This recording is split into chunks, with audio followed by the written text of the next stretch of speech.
Hey, we love Pep and Jeff Show, Friday Pep Rally. We are the Centennial Huskies. Whose house is it? Yeah, baby.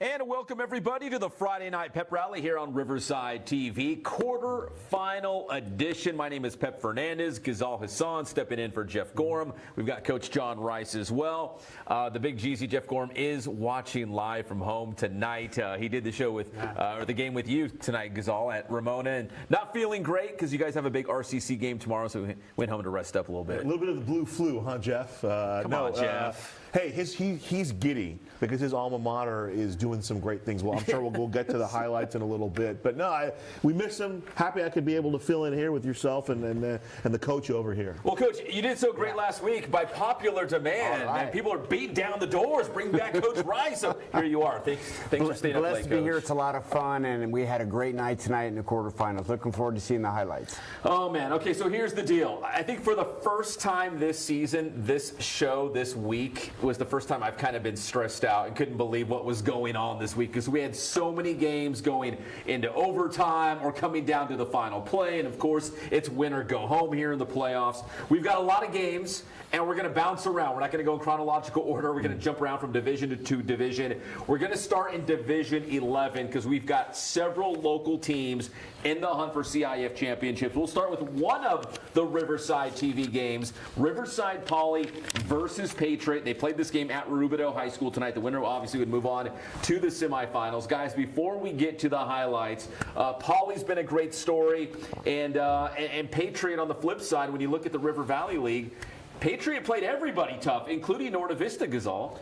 Yeah, they played Novi really tough. Ken Backdorf was kind of pulling his hair out after that, and we saw them in a classic against Hillcrest, which Hillcrest came up and won in the end. But you knew, puncher's chance, right? Chris Fowler were the coach. They got a quarterback. They got a running back. They got a great defense. So they always have a puncher's chance, and Poly is on a magical run right now. It'll be interesting to see which team makes the semifinals. And Coach Rice, obviously, with your ties to Riverside Poly, you were excited to see these guys doing so well. And as you're about to see in the highlights, very impressive performance by Poly tonight. I was very excited for some of the kids. Coach Jerron Gilbert does a great job. Coach Telemax, offensive coordinator. There were a lot of staff holdovers. Just very happy to see that community do well. The players do well after all their hard work for the last 3 years, and it's great to see it come to fruition. All right, so let's get to the highlights. It was one of two Riverside TV games tonight. We'll get to the second one in just a moment. Riverside Poly taking on Patriot. Rubidoux High School Bears go to work through the air. Quarterback Vic Aguilar to Josh Dominguez Wales on the touchdown there for Poly to spot them the early lead. Later, Patriot, two teams I always think in my mind run the football real hard, but they were actually throwing it quite a bit as well. This time, Isaiah Miramontes is actually a really good quarterback. Finds his guy. That's going to be, I think that was Josiah Felix on that touchdown catch, or Diego Ramos maybe on that touchdown catch. Tight end, yeah. For Patriot, yeah, Ramos there, and then Poly again, Aguilar this time to Majay Allen. This would tie the game at 14 at halftime, so it was a ball game through the first 2 quarters of action. Now we fast forward to the second half, and here come the Poly Bears. And when I envision Poly, Coach, this is what I think of: Jay Sean Thomas on the ground running hard. We're going to show a second angle of this, but literally broke like 9 tackles. Almost 200 yards rushing. Poly had 2 scores in a row on their opening drive of the second half, and this run here, fantastic. Broke about 9 tackles, showed his power, and they just rode him.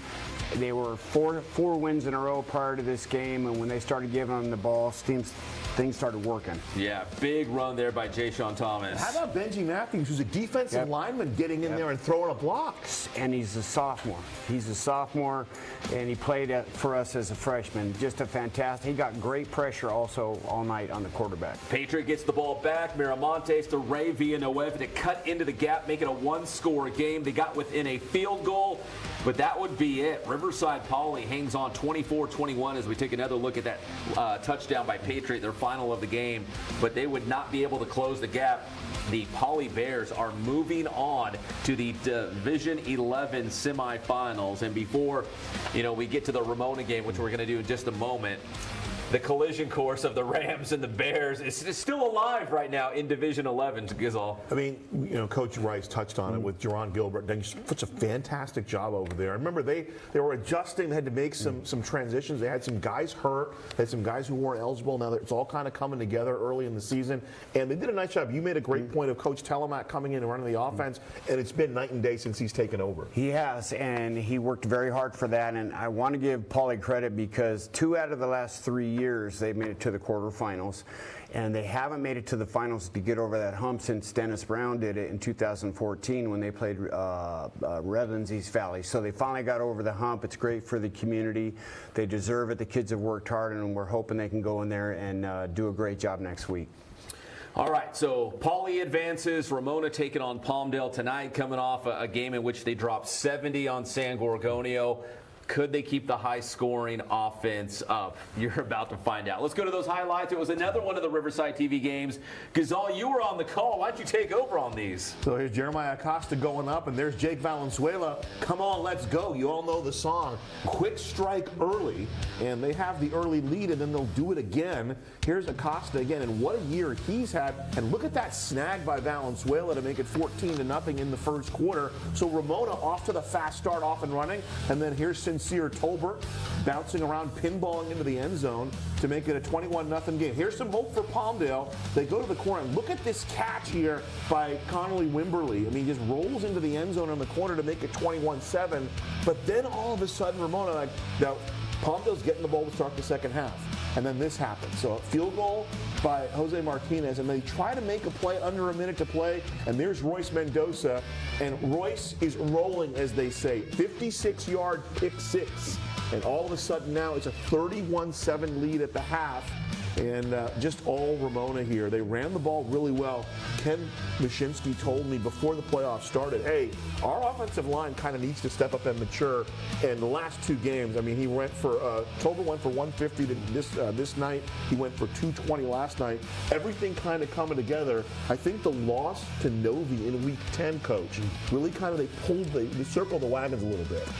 I think a lot of credit needs to go to their defense. They've certainly done a great job on offense. Coach Mashinsky's always done a great job. He's been a great offensive mind.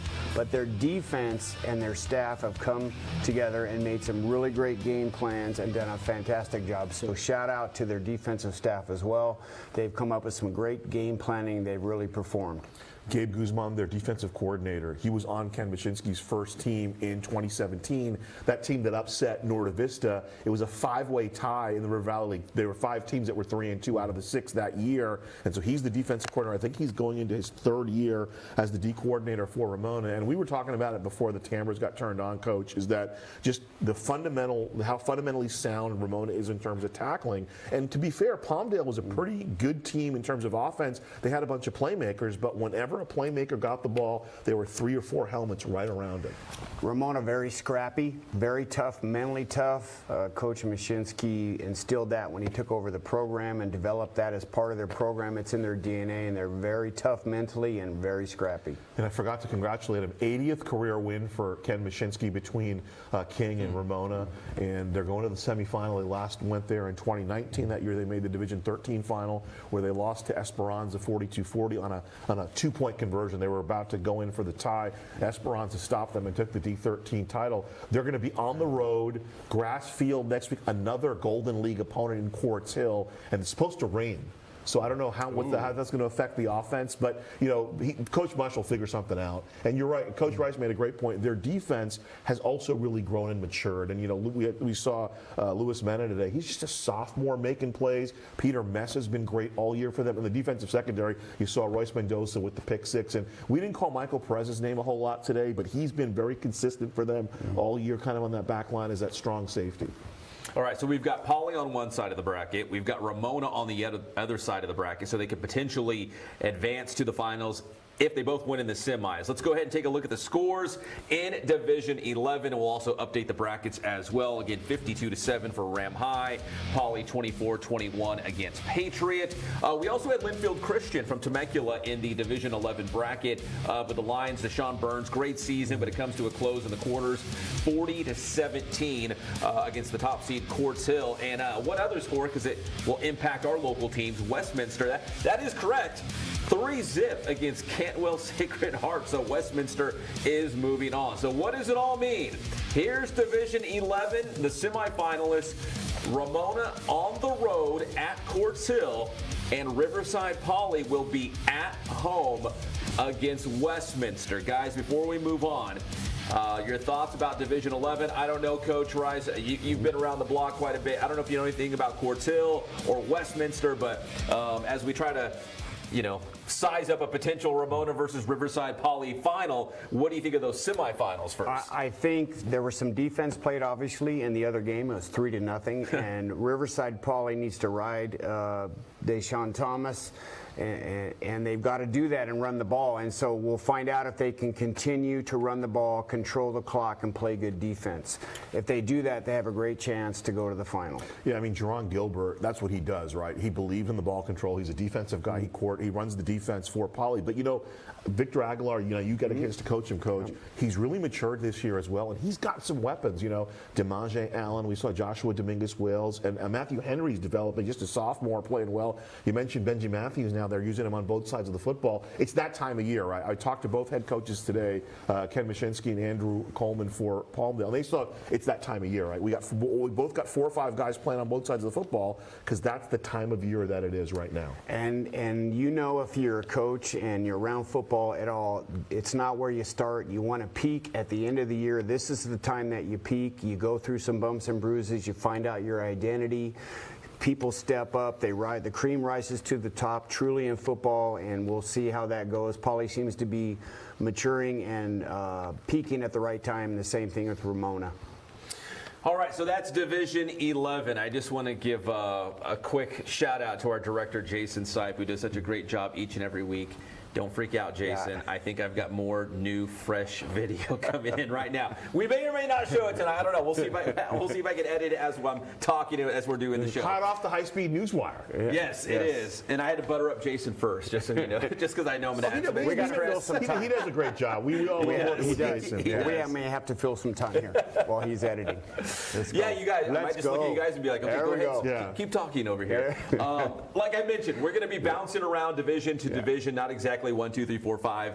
So we went from 11. Now let's go to Division 5. This is one of the bigger games in the area. Orange Vista taking on San Jacinto in D5. Let's go to the scoreboard here. This was a little bit of a shock, at least to me. Orange Vista, who we know was very, very good, taking on a San Jacinto team who really came on strong late in the season. They obviously got a new quarterback at the end of the year, which is a big reason why. But Orange Vista with a big win on the road out there at the Jack, 49-17, as Coach Greg Zomalt and the Coyotes are moving on to the Division 5 semifinals, and they will be at home against Western from Anaheim in the semifinals. Obviously, Coach Rice and your ties to San Jacinto in that program. Not shocked that Orange Vista won, but shocked that they were so dominant in this win against the Tigers. The teams practice together. They have joint practices twice because the athleticism is there. And we talked to Coach Bill Powell, who's won over 100 games at San Jacinto, and he told us tonight that San Jacinto was matched by their athleticism. Orange Vista was all over the place. They matched everything they did. They flew to the ball. They dominated, and they're moving on. And I do think Coach Zomalt is one of the most underrated coaches in Southern California. He and his brother do a fantastic job. They have for many years. Yeah, not to make excuses for San Jacinto, but you remember they had that run last year, And now you're playing high school football, so you're playing extra games. And when you win a CIF title, you can play as many as 16 games now. And to have those 16 games and you go right back into your weight program, and then to start up again, it's hard. That's why it makes you appreciate these teams like what Matt Logan does at Centennial or what Nick Rogers does at Cajon. The teams that are consistently there year after year after year. It's tough, man, from a physical and from a mental standpoint. And as you mentioned, Orange Vista, they have athletes, but they also, that's a program now. They have a culture. They have kind of traditions that are established. It's a very new school, but the level of expectation is high, both on the inner circle in the locker room, and then obviously outside because of the performances we're seeing from Los Coyotes. And it's the same thing at San Jacinto. They've done a great job building a program, but to be factual about it, San Jacinto played about 9 underclassmen on defense, so they're going to be back next year. They lose a few players, but they're going to be there for a while. All right, so the Division 6 champion from a year ago, falling in the Division 5 quarters, and now Orange Vista, the Ivy League champion, back-to-back Ivy League champs, moving on to the semifinals in Division 5. Now let's jump to Division 2, and this was a heavyweight fight with Rancho Cucamonga and Murrieta Valley way back in Week 0. I think it was August 18th. Rancho Cucamonga won 29-27, so it was a close game the first time around. The second time around, if it could be even closer, it actually was. Let's go to the video here. Double overtime. Murrieta Valley scores.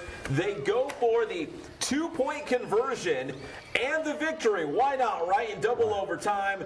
I think that's Dorian Hose somewhere in that pile. Man, the officials, Coach, I think you've probably been in this spot before, but the officials really took their sweet time to make this call. They're still looking.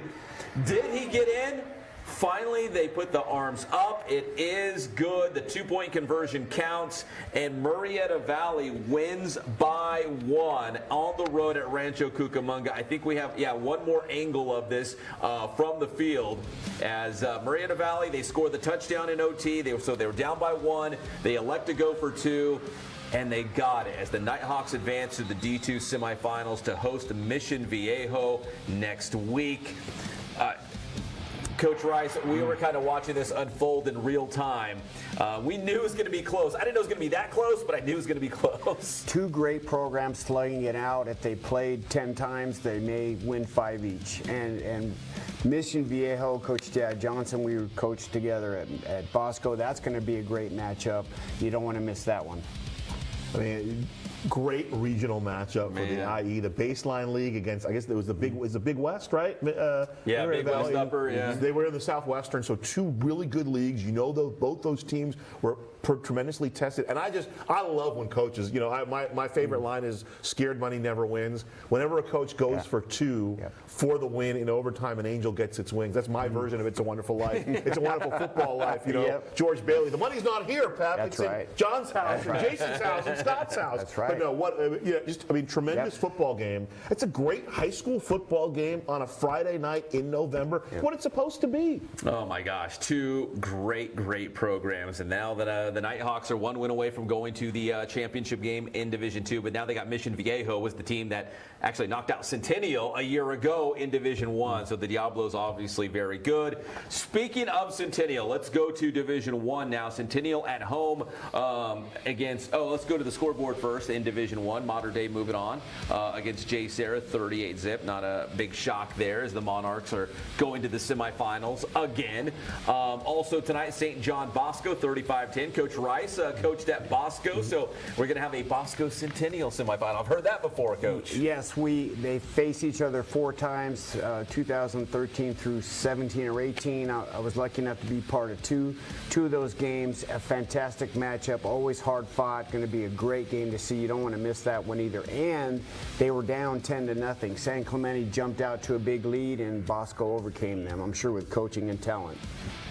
Yeah, so that was a big win there. Here's a little bit of Centennial. Cornell Hatcher running wild. He had 3 touchdowns in the first quarter against Orange Lutheran, and it was, Centennial jumped out to the lead. To Olu's credit, they did battle back and make things a little interesting, but too much Hatcher, too much Centennial in the end. 63-39 the final score.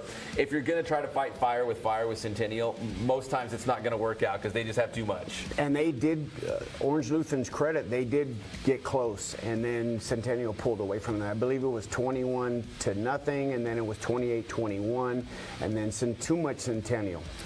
Coach, I would never say that St. John Bosco and or Mater Dei is ripe for the picking. But if I felt like there was a season or a year where maybe Centennial might get them, because it's been a couple of years since the Huskies have beat either of those schools, I feel like this might be the year. Well, they showed vulnerability, and they lost in Hawaii. And that was a week after Mater Dei had beat that same team 55-8 or something, 55-7, something like that. And then Bosco turns around and Dominated. beats Mater Dei 28-7. I mean, Dominated. It's so hard to figure out. So that's why you play the game. Exactly. So Centennial's going to play Bosco, and they're going to go on the road in the semifinals. We also had Sierra Canyon over Santa Margarita, 37-20. Sierra Canyon's another really good D1 school. So the semifinals are set. Sierra Canyon and Mater Dei on the bottom half. On the top half, the Centennial Huskies will go on the road now to Bosco and see if they can advance to the Division I championship game. All right, so that's Division I. Let's run through a couple more scores before we go into our first break tonight. We just saw the Division I scores. Servite over Long Beach Poly, 27-20. That one in Division II. So the Friars, of course, Trinity League schools are moving on. Not a big shock, right, as the Friars are moving on there. We also had Mission Viejo over Oaks Christian, 39-14. We mentioned Mission Viejo will play Murrieta Valley in the D2 semifinals. Serra over Los Alamitos by 10, 38-28 the final score in that one. And of course the game that you just saw, the Nighthawks 53-52 double overtime against the Cougs. So there's your semifinals in Division II. Murrieta Valley and Mission Viejo. Murrieta Valley will host that game, and on the bottom half it's Serra and Servite. So one public school, one parochial school, and they'll play for the title in Division II. Yeah, that's some big boy football right there, Coach. It is, and I want to give a shout out to my friend at Servite linebacker coach Jason Gilbert, and also to head coach Chad Johnson at Mission Viejo, who has taken that program and built it up, and much success to them. Going to be two great semifinals.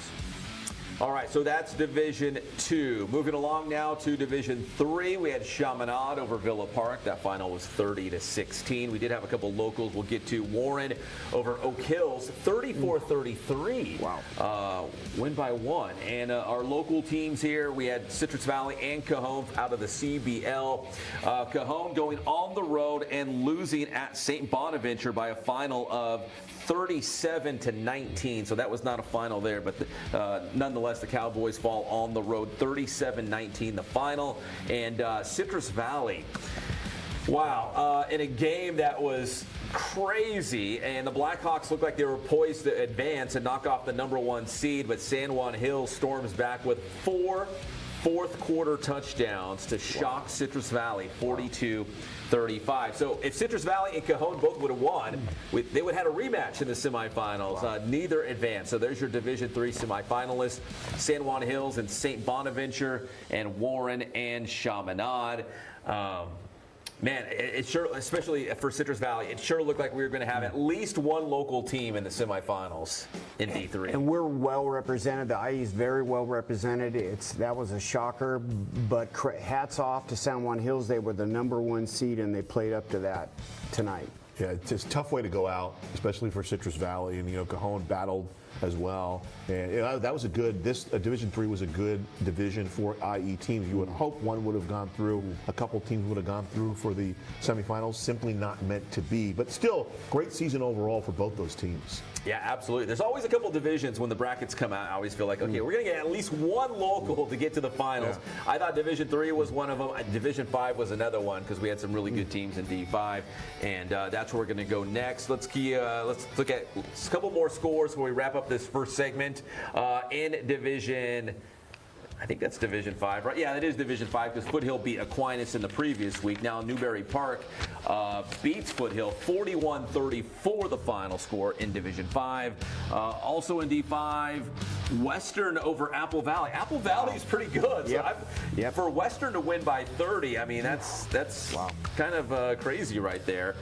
So Western advances. They're going to play Orange Vista. We'll look at that score in a moment. Thousand Oaks over Bonita, 19-13, the final there. And as we mentioned, Orange Vista, big win against San Jacinto, 49-17. So the Coyotes will get a semifinal home game against Western next week. So Western versus Orange Vista, Newberry Park against Thousand Oaks. That is Division 5. All right, guys, let's take a quick commercial break. When we come back, we've got more highlights. We're going to touch all of the other divisions as well. And then towards the end of the show, we'll kind of size up what the semifinals look like and maybe make some bold predictions as well. So, Jeff, I hope you're staying up late. I hope you're feeling well. We'll be right back on the Friday Night Pep Rally on Riverside TV.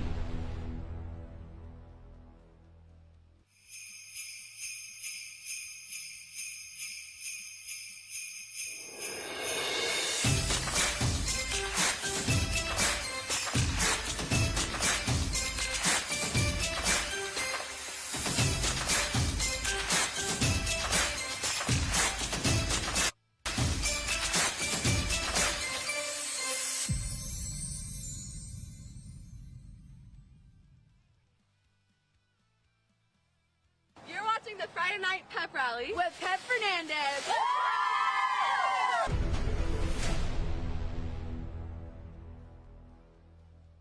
And welcome back to the Friday Night Pep Rally on Riverside TV. A very quick commercial break because we got to get back to the highlights and the scores and preview next week what the semifinals will look like. Another one of our local teams right here from the city of Riverside, King going on the road to Salesian. And Coach Rice, you might remember this. And, well, Gazal too, because he's been around Riverside TV for so long. I think it was 2016. King played Salesian in the quarterfinals. I think it was Division 5. So like, there's a little bit of history between the two schools. That's back when Kevin Corden was here. Yeah, they made the trip. They made the trip out to Riverside. This time, King returns the favor and heads out to just outside of downtown Los Angeles. All right, so King on the road at Salesian. Let's get to the scoreboard in this one. And I know Coach Rice was fired up. You're a big fan of Coach McMahon. You bet. They get it done, Coach, 31-14. Another instance of Coach running a great program, building it from the bottom up. He's done a fantastic job. We're looking for great things for them in the semifinals. What surprised me most was not that they won, because I knew, they're battle tested. You knew they could go on the road and hang in there. But in the two games, they've played two pretty good teams. And combined score, I think, 66-20. The dominance is something that I did not expect. And, Coach was talking about, hey, this good team lost, this good team lost. At this point, man, you're playing a good team.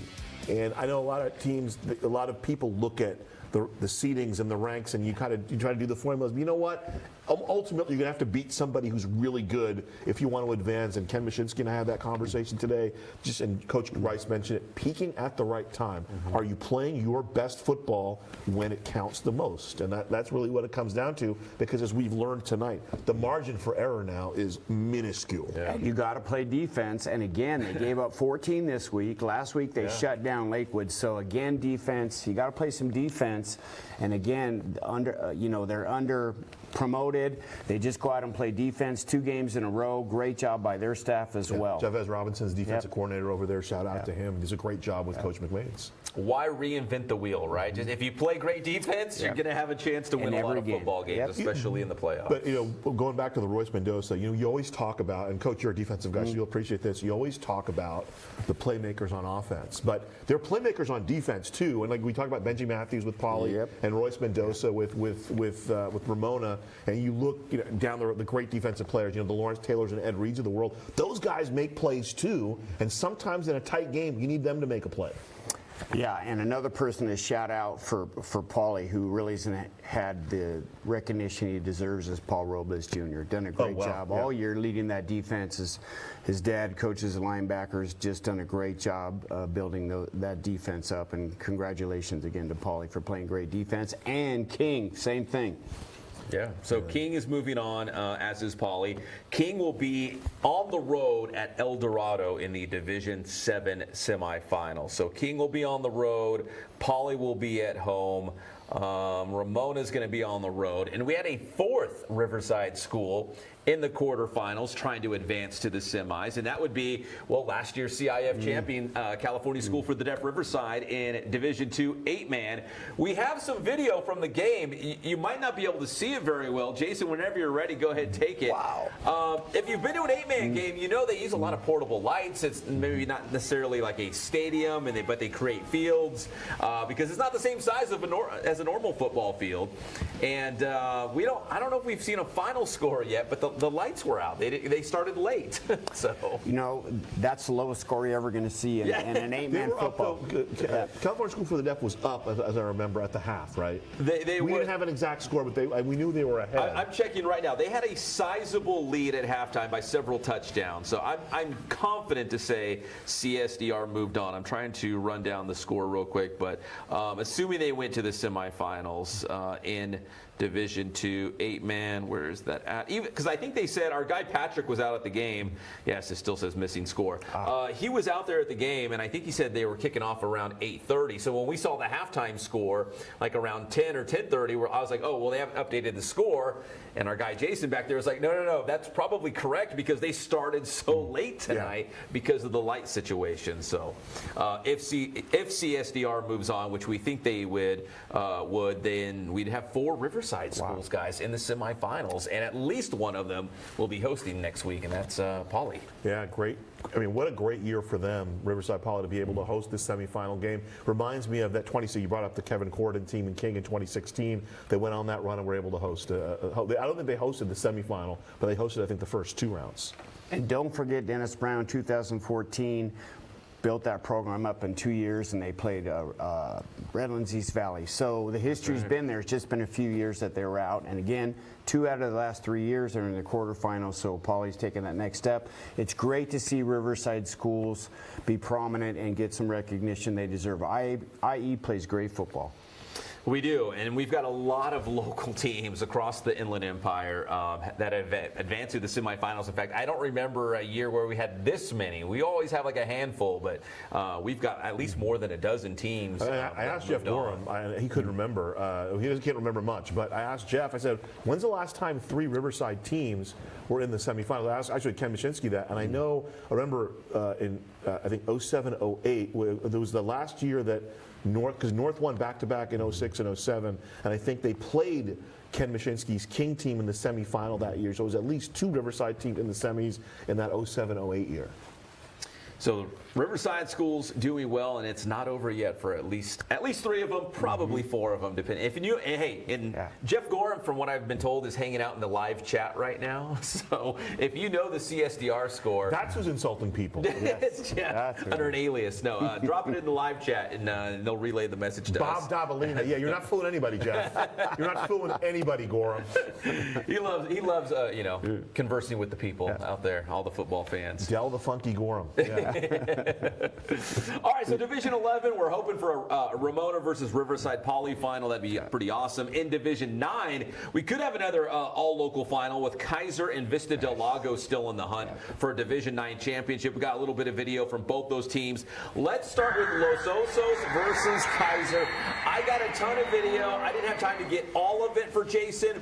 There was a touchdown run by Kyle Shine. I think he had like 200 rushing yards by halftime. So he went off. You know they're going to run hard at Kaiser, especially with Shine now and Jonathan Marshall. The long touchdown pass to Tice Clark there for the Kaiser Cats. And basically, let me just tell you how this thing all unfolded at the end. Kaiser came down. They scored a touchdown. In fact, I think this might be it. They decided to go for the 2-point conversion, kind of like what we saw with Murrieta Valley and Rancho Cucamonga. You go for the 2-point conversion and the win. You roll the dice, and it pays off as Kaiser wins against Los Osos. 50-49, the final score. So the Kaiser Cats are moving on to the Division 9 semifinals. We're big fans of head coach Billy Cardosi, and a little bit of drama, but the Cats are moving on. No risk it, no biscuit. Scared money never wins, Pat. That's right. Scared money Go never for it, wins. right? No risk it, no biscuit. Go for it. So the Kaiser Cats enjoying that big win. So they move on in Division 9. The other team on the other side of the bracket locally here from Moreno Valley, Vista Del Lago, was taking on Sonora. Let's take a look at a video from that one. That was on Thursday night. We only had one Thursday night game, and in fact, I think the entire southern section, and that was it. Quarterback Larry Joyce finds Fabian Bolanos on the touchdown there. It was 7-zip early on. The Ravens were on top.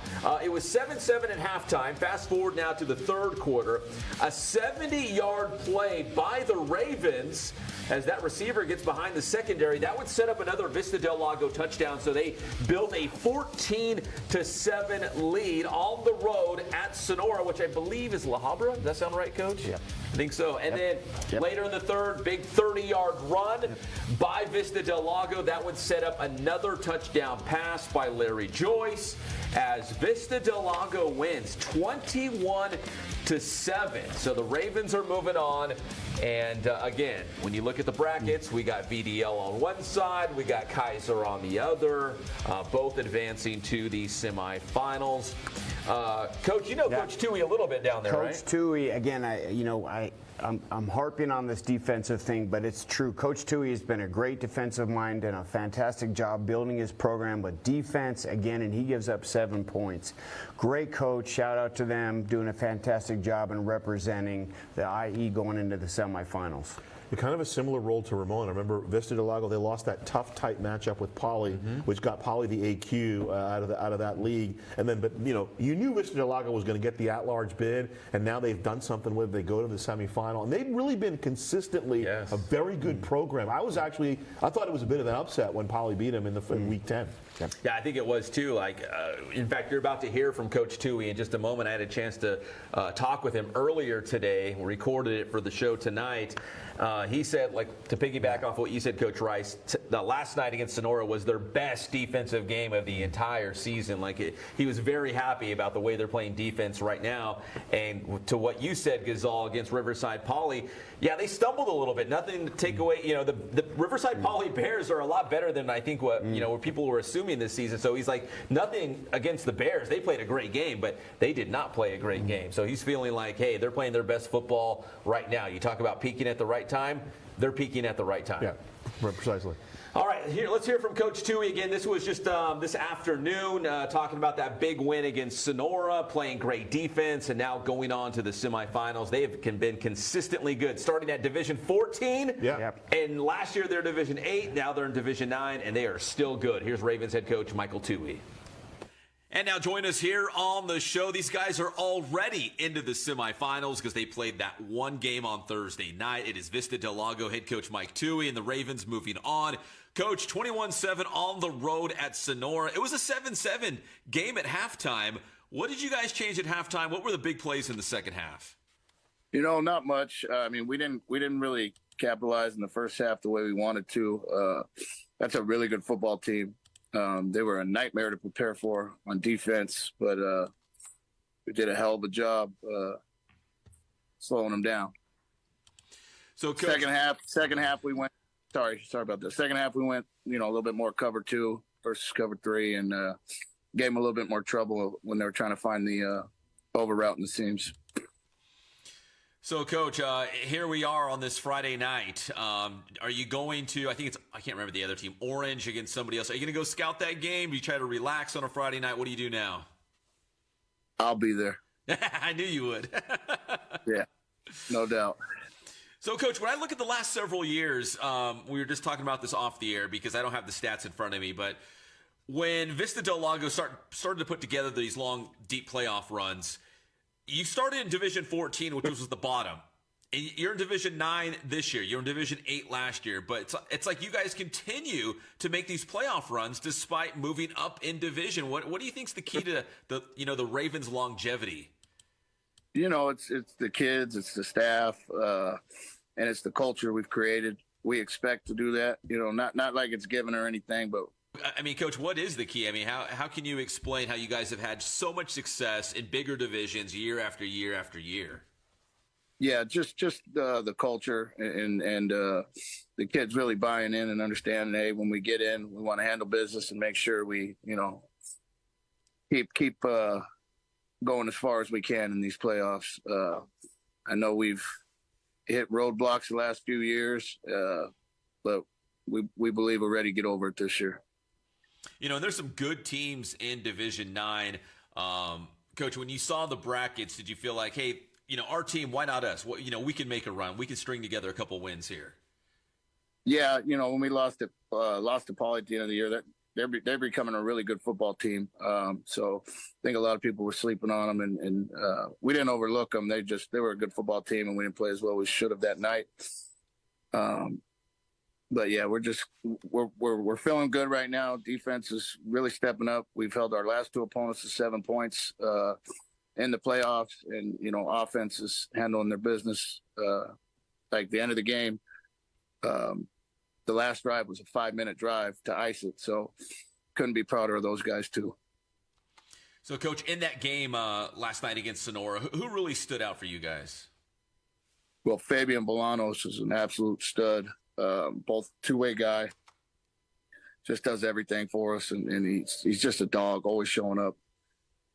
Caleb Brockington, also a two-way guy. He really showed out. Camion Sims stepped up. Jason Hicks stepped up on offense. Both those guys receivers. Justin Conception really running the ball well, and our offensive line opening up some holes. Defensively, we had our best game of the year. Guys were flying around. That like I said earlier, that's a really, really tough opponent and a nightmare to prepare for defensively and to stop and to hold them to 7 points. They're very well coached, and they've got some good kids, and I couldn't be prouder of our guys. Well, Coach, congratulations on that win in the quarterfinals to advance to the semis. And like you said, a very complete game, especially on the defensive side of the football. Really appreciate the time for you hopping on the show with us. Yes, sir, brother. Thank you. Have a good one. Appreciate That's you. Mike Toohey, the head football coach of the Vista Del Lago Ravens, here on the show. All right, so that was Coach Toohey from Vista Del Lago talking about the win last night against Sonora and moving on to the semifinals. All right, so Vista Del Lago in Division 9. Let's move down just a little bit to Division 8. Jurupa Hills at home against Alyssa Nagel. Let's just go right to the highlights. The Spartans trying to advance in Division 8, and it was a low scoring. Jeff would have loved this guy, actually. I wish Jeff was here. He was screaming. He's like, do you like my helmet? I'm like, oh, it's really nice. That's a really nice helmet for the Spartans. Taking on the Wolverines from Alyssa Nagel early on. I'm not even sure what happened on this play. Somehow that receiver caught the ball, even though I don't think he was the intended receiver, but he's in for the score. That was Caleb Ruiz to Gio Medina on the touchdown. 7-zip Jurupa Hills in the first quarter. Alyssa Nagel would drive down, get to about the red zone, stop there with the sack. That was number 21, Isaiah Lizarraga, and Daniel Luna on the sack. So Alyssa Nagel would settle for a field goal, make it a 7-3 ball game. The Wolverines, before halftime, driving down the field, and they cap off the drive with that great touchdown toss from Hunter Najib to Jacob Dennis on the TD, and that would even up the game. 10-7, Wolverines on top. Wolverines trying to add to their lead before halftime. Big run there by their big running back.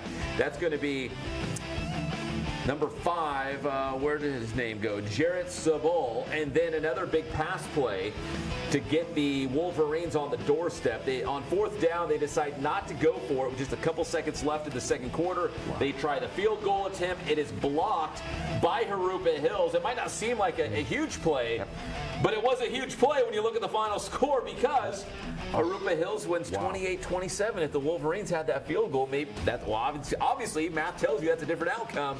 But Cetos Marinas and Jurupa Hills moving on in Division 8 as they win by 1, and Jurupa Hills will be at home against St. Pius in the semifinals.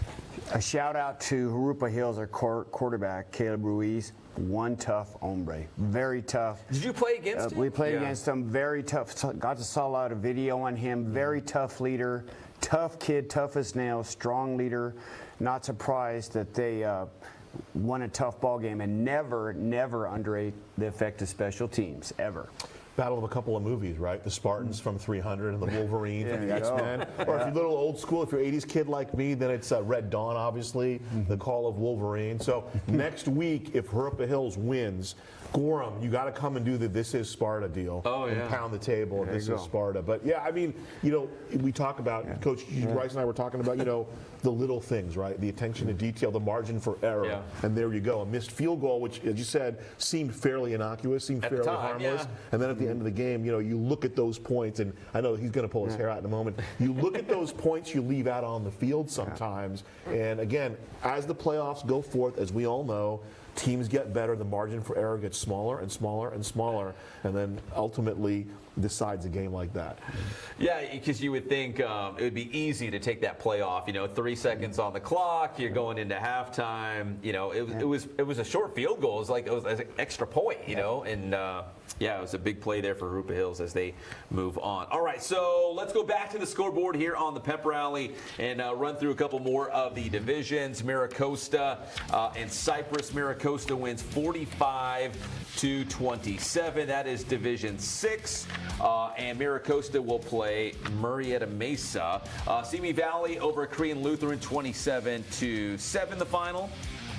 And Ontario Christian, which was the number one seed, Number one right, in seed, that they division. were, yes. Huntington Beach wins 36-33 the final. Wow. And as we mentioned, Murrieta Mesa doubles up La Habra 28-14. So Murrieta Mesa will be at home against Miracosta in Division 6. For Murrieta Mesa, at least, it was one of those cases where they played a really good non-league schedule, and they're probably a lot better than what their record indicates, Coach. They're 0-5, and as they went into Week 6, their opponent's record, I think at the time, Pep, was 21-4.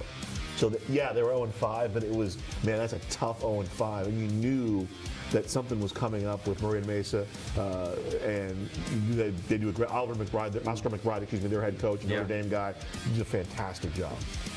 Yeah. No surprise. No surprise that they advanced, and I'm sure they're going to do a better job next year. They're very tough physically, big in the league, big and strong, week to week, makes them tough, and they're going to make runs in the playoffs every year. All right, so that is Division 6. Division 7, we talked about it a little bit earlier. King is moving on to the semis. They went on the road at Salesian, 31-14 the final there. El Dorado blanks Redondo Union. So we're going to have El Dorado and King. King on the road for that one. Mayfair 45-21 over Chino, also in Division 7. And Agora and Mura. I guess we didn't get the final for that one. But that's okay, because on King's side of the bracket, we know exactly what's going down. King on the road at El Dorado in the semifinals. I can't wait for those championship coin flips. If King wins, could they possibly host a championship game? I do want to interject a Gorhamism here, because the Mayfair team is my favorite high school nickname. Oh, yes, they of got a all good one. time. Yeah. The Mayfair Monsoons.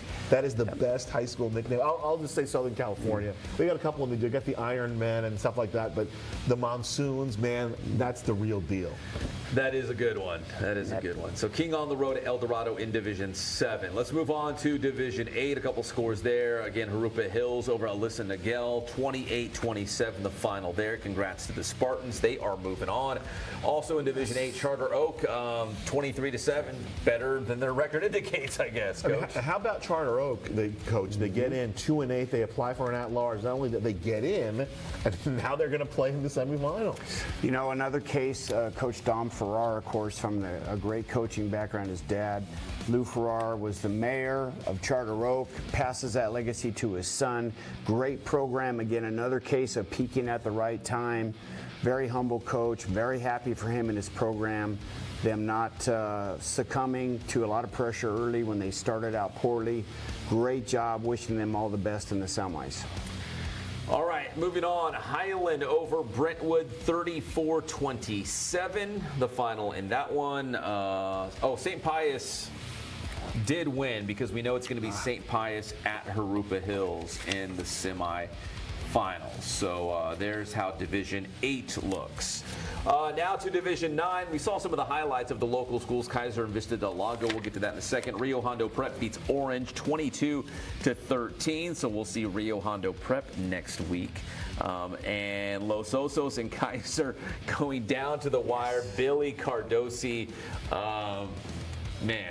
took the gamble and paid off, 50-49, beating Los Osos on a 2-point conversion to get the win there. Santa Monica over Troy, 35-20. And mentioned Vista Del Lago beating Sonora on the road 21-7. So here's Division 9. Vista Del Lago on the top half. They'll take on Rio Hondo Prep.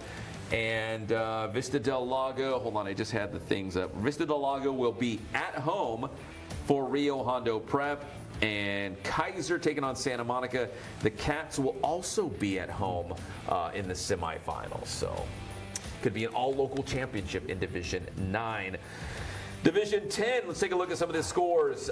Coach Rice, some of the scores that came in tonight. The Orange Vista versus San Jacinto one threw a curveball at me. This one, another one. I thought it was going to be a very close competitive game, like whoever had the ball last kind of a game. Man, are the Bulldogs coming on strong? Rematch again. Hemet does a great job. Another Inland Empire team facing another one, facing the second one coming around. Hemet, good luck in the final. Elsinore, great program, first-year coach. But you know what? Hemet surprised us again. That's why you play the game. You need to peak at the right time. Yeah, Randy Kirschman's going to do a great job at Elsinore. He's the right man to replace Tony Peralta, and obviously he's kind of a disciple of Coach Peralta. And I want to shout out Hemet as well. 3 of my dearest friends are all Hemet alums. They're rooting for their dogs. Dave Jenkins, Jeff Hagedis, Rob Gross. Dogs, baby. Going to the semifinals. Get to Hemet so you can get to that game. Get to Hemet. 38-13. Bulldogs win. Xavier Prep. 10-7 over Kennedy. So Xavier Prep still out of Palm Desert, still alive here in Division 10.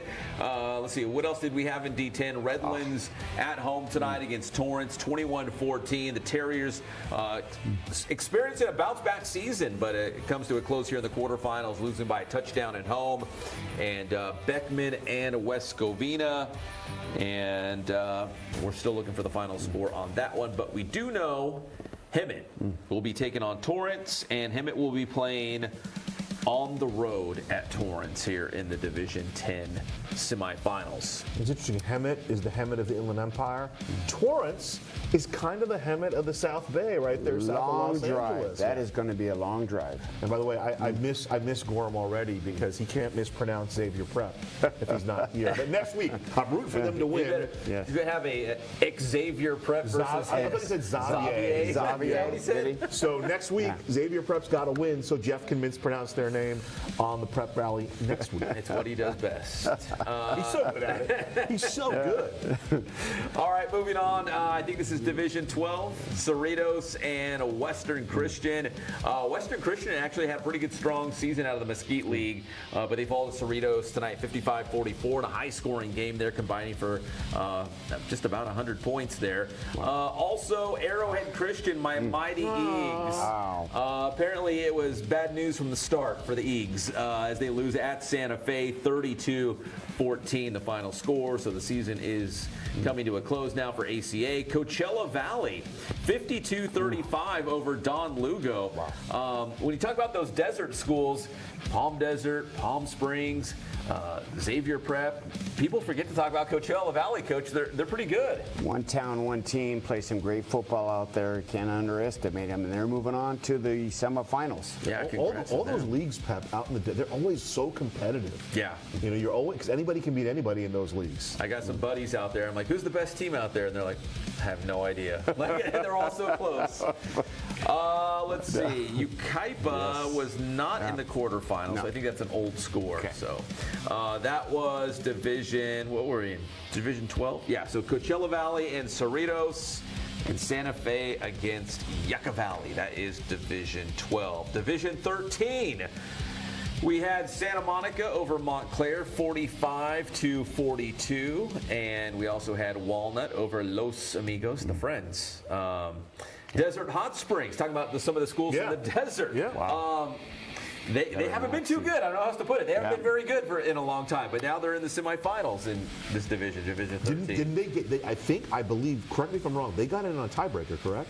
I think they did. Yeah, in their weren't league. at large. I think they were. I think the other team did get an at large, but I think they got the AQ as a tiebreaker. Yeah. And we saw they actually play out here quite a bit. We saw them several times on this show because I remember they played Rubidoux. They played a couple of the local teams here. So congrats to Desert Hot Springs. Baldwin Park hired Coach Coach Maxey, Larry Maxey, and his ability to attract talent. And so they made a splash. That was kind of a big deal in the San Gabriel Valley. And so they're out this year, but they should be returning and have a strong program to Coach Maxey.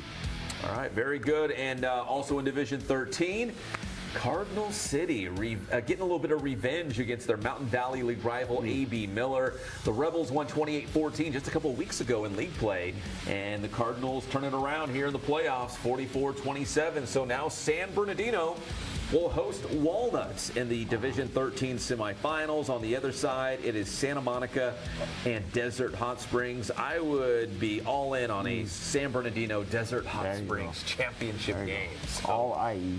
we will see. Division 13 and Division 14. Hawthorne over El Monte, 44-37. Santa Rosa Academy coming up short against Artesia, 21-12 at the final in that one. Bell Gardens over Ocean View, 28-21 the final there. And one more, Linwood over Whittier Christian, 42-20.